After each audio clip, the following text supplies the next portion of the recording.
we're just doing a crown setup. So you can see we've got the normal fillings tray, but instead of the filling burrs, we've got the crown burrs, which is this big pack of burrs.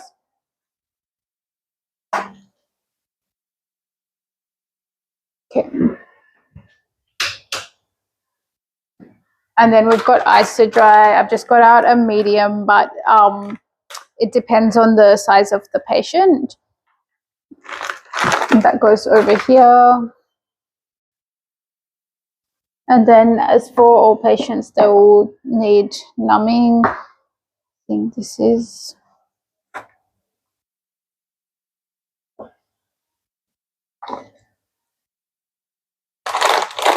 So I'm pretty sure it's a lower posterior, so I'm going to get out the block, which is long blue.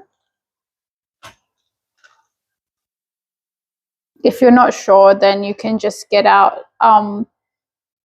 a applicator and a syringe and the numbing gel, the topical, and then you can just ask which one I'm going to use. But most of the time, for most procedures, I'll use short and gold.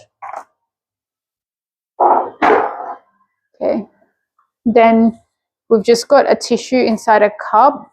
That's for the dentist tray. The dentist will use that just when they're rinsing the crown.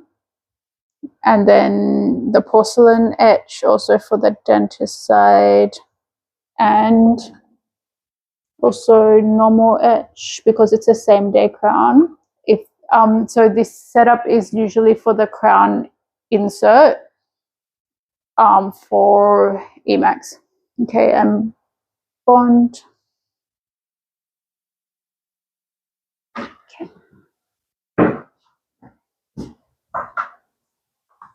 And then we need a Deppen dish.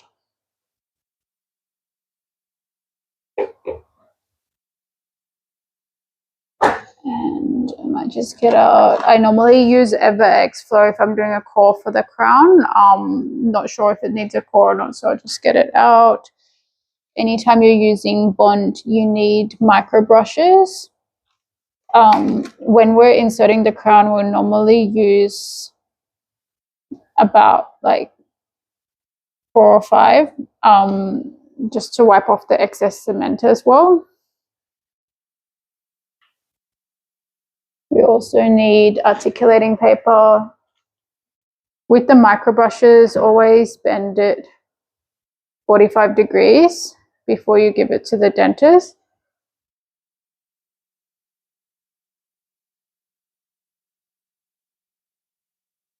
Like that.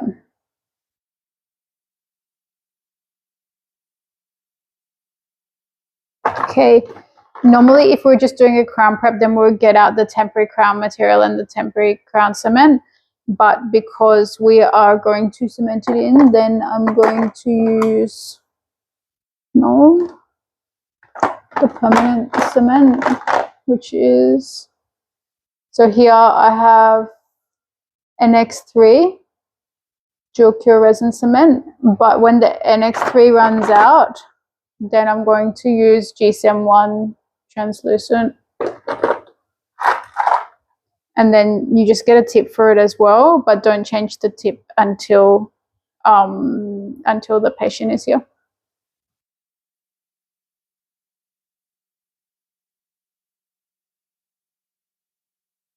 Okay, so articulating paper and the Deppen dish will go on my side.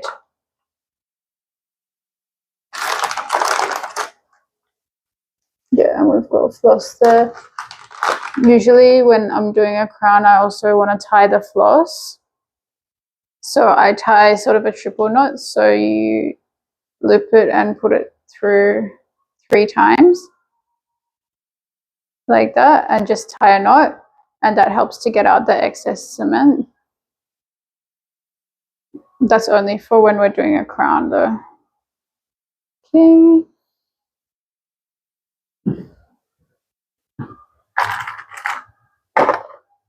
This is retraction cord. Usually I use size 000, and this is Himiden. That's to dip the retraction cord in.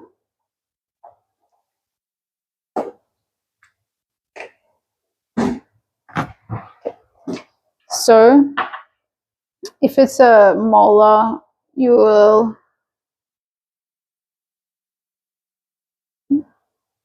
put the cord down to 4 centimeters. So you can see it says 4 centimeters, and then just cut. So when you close the lid, it cuts it off, and then you can put it in here until it's time to use it. So when I ask for a retraction cord in Himiden, then you'll grab your DA kit, and then you'll just get your tweezers to pick up the cord, and then you'll open the lid and you will dip the cord in and take it out. As long as the tweezers has to be clean, it can't have been in the patient's mouth, and then you just put it back in this dappen dish. Okay.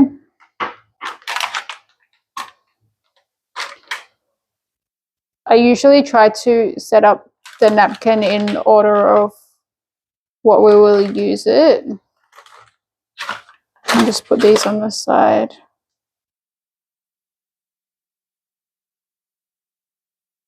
Okay. All right, I think that looks pretty good.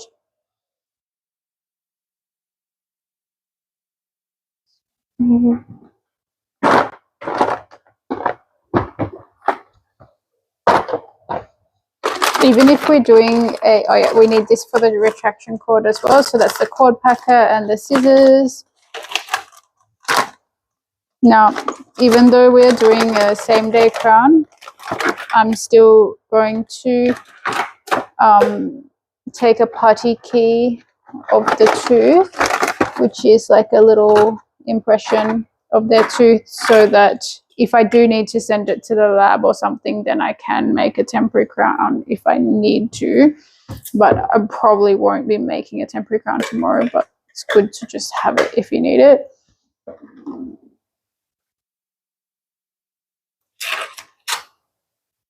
This is for the putty. So when we do the putty, we generally get half a spoonful of the catalyst and the base, and just put them so they're not touching each other. And then when it's time for making the putty key, then we will just mix it together and then put it in here and give it to me, and I'll put it on. But like, I can mix it, you'll get the idea. Okay.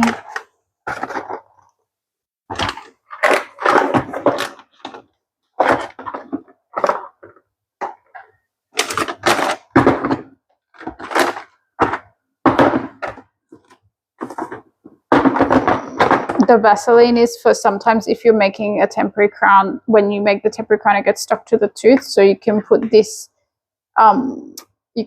before making the temporary crown, and put some Vaseline on the tooth so it doesn't get, so that the temporary crown, you can remove it before you polish it and floss it. Okay, and then we can put this box back. Okay. And then we just always make sure the CEREC is turned on the day before we have a crown or anything that we need to use the CEREC scanner for, because we just want to warm this up nice and warm to get rid of any condensation so that it will scan faster.